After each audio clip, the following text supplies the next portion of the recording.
랍비의 선물이라는 글이 있습니다. 그 내용은 다음과 같습니다. 진리를 갈망하는 많은 젊은이들이 산속에 수도원을 짓고 공동생활을 시작합니다.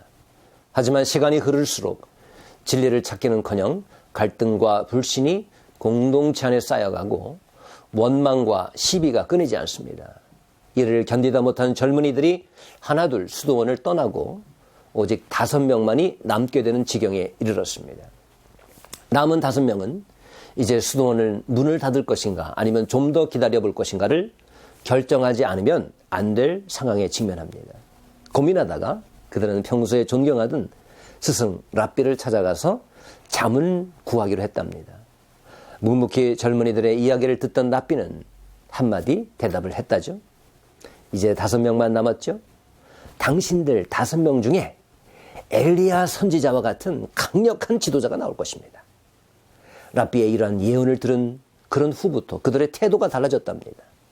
전에는 동료들의 모습 속에서 단점밖에 보이지 않았지만 이제는 동료들에게서 가능성과 장점들을 찾기 시작했다는 것이죠. 아, 우리 중에 한 사람이 엘리야가 훌륭한 엘리야 같은 사람이 된다고? 그가 과연 누굴까?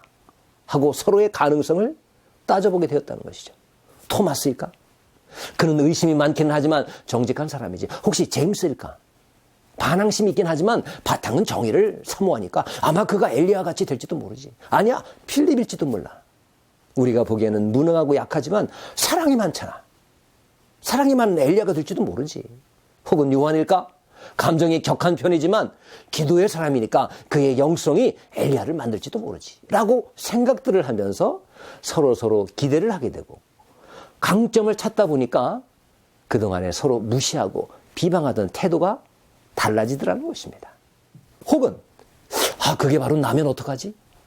하는 마음도 생기다 보니까 자신의 언어도 달라지고 태도와 마음가짐도 항상 돌아보게 되면서 수도원의 분위기가 완전히 새로워지게 되었다는 것입니다.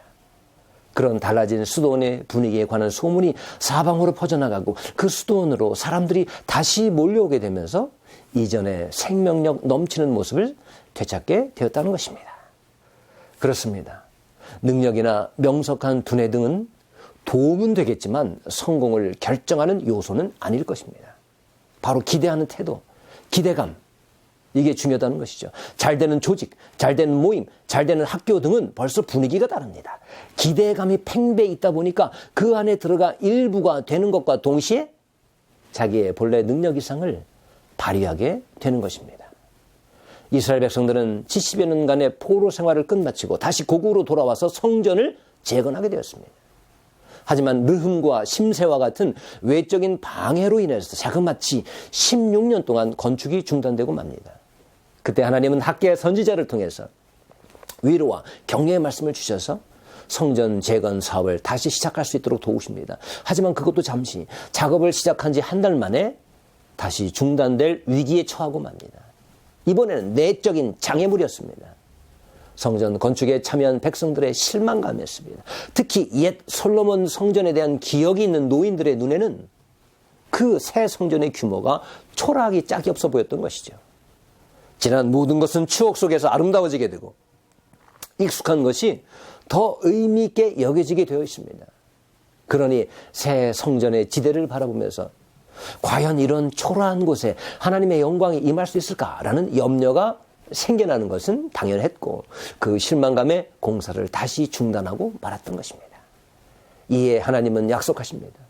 나중 성전에 임할 하나님의 영광이 이전 성전보다 훨씬 크리라는 것입니다. 바로 기대해도 좋다는 것입니다. 성전에 대한 기대감으로 충만하라는 것이죠. 바로 이게 중요합니다. 하나님께서 창대하게 하실 여러분의 교회, 여러분의 가정, 여러분의 사업 터전, 그것의 미래에 대한 기대감, 믿음으로 갖게 되는 기대감, 하나님이 우리와 함께 하심으로 우리의 성전에, 우리의 교회에, 우리의 가정에, 우리의 사업 터전에 가득 차게 될 영광에 대한 기대감, 이것이 바로 여러분에게 필요한 것이죠. 여러분의 교회와 가정에 이런 풍성한 기대감, 하나님의 영광으로, 하나님의 임재로 가득 찰 벅찬 기대가 충만하신 2020년 되시기를 주님의 이름으로 축원합니다.